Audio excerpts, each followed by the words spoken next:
Teman desa, setelah kita membahas RKPDes, RPJMdes, kali ini kita akan membahas RKPDes. RKPDes ini penting karena ini akan dilakukan setiap tahun oleh kades terpilih. Nah, kades-kades yang setelah terpilih ini kadang ada juga yang belum mengetahui prosesnya. Dia bahkan baru mengetahui prosesnya pada saat setelah terpilih menjadi kepala desa. Nah, ini penting sekali untuk kades terpilih bisa intinya untuk RPJMdes, RKPDes itu peraturannya ada di Permendagri nomor 114 tahun 2014. Jadi pemerintah desa itu menyusun RKPDes itu sebagai penjabaran dari RPJMdes. RKPDes ini disusun oleh pemerintah desa sesuai dengan informasi dari pemerintah daerah atau kabupaten yang berkaitan dengan pagu indikatif desa dan rencana kegiatan pemerintah daerah, provinsi maupun pemerintah kabupaten. Nah, dalam menyusun RPJMdes ini, pemerintah desa dan Badan Permusyawaratan Desa itu menjalankan musyawarah desa dalam rangka menyusun rencana RKPDes. Nah, dalam menyusun rencana itu biasanya dilaksanakan di bulan Juni setiap tahunnya. BPD dan pemerintah desa selaku penyelenggara itu bisa melaksanakan kegiatan, poin-poinnya mereka harus mencermati poin-poin ini. Kurang lebih mereka harus mencermati ulang dokumen RPJMdes yang telah disusun, kemudian menyepakati hasil sortir atau setelah mereka mencermati RPJMdes kira-kira di tahun ini mana dulu yang akan dilaksanakan.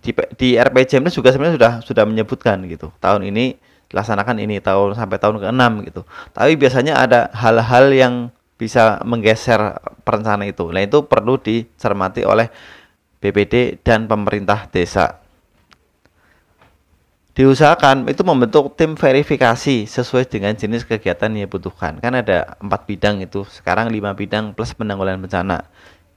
Nah, tim verifikasi ini bisa berasal dari warga masyarakat ataupun perangkat ataupun dari satuan-satuan kerja lainnya. Nah, hasil kesepakatan itu yang dilakukan oleh tim verifikasi itu dituangkan dalam berita acara. Nah, kemudian itu menjadi pedoman dalam penyusunan RKPDes dan disampaikan pada saat Musdes rencana RKPDes.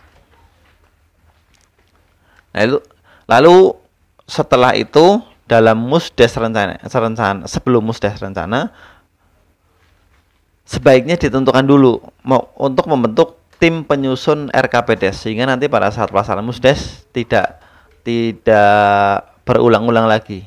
Kalaupun disampaikan, kalaupun ada forum yang setuju nanti bisa dirubah di rapat. Tapi seenggaknya kerangkanya itu sudah terbentuk. Kalau melihat susunannya, tim penyusun ini ketuanya adalah kepala desa, bulan sekretarisnya adalah sekretaris desa. Kepala desa itu selaku pembina, sekretaris desa itu selaku ketua, ketua lembaga pemberdayaan masyarakat desa itu sebagai sekretaris, dan anggota meliputi perangkat desa, anggota LPMD, kader KPMD, dan unsur masyarakat lainnya. Timnya paling sedikit 7 orang dan pembentukannya itu paling lambat bulan Juni tahun ini, maksudnya tahun berjalannya di bulan Juni. Dan tim ini adalah tim ad hoc yang SK-nya diputuskan dengan SK Kepala Desa.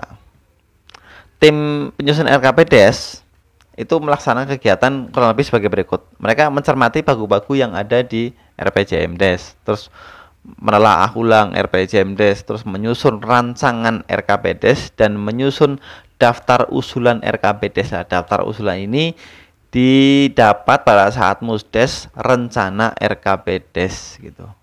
Jadi kemampuan yang harus dimiliki yang utama adalah dia bisa mencermati, dia bisa menelaah RPJMdes. Walaupun di RPJMdes sudah jelas-jelas dikatakan tahun ini tahun 2 ini sampai tahun ke-6, tapi mencermati dan menelaah sesuai dengan kebutuhan, sesuai dengan kondisi yang terjadi saat itu. Nah, itu mungkin perlu kemampuan itu perlu dimiliki oleh para tim penyusun RKPDes.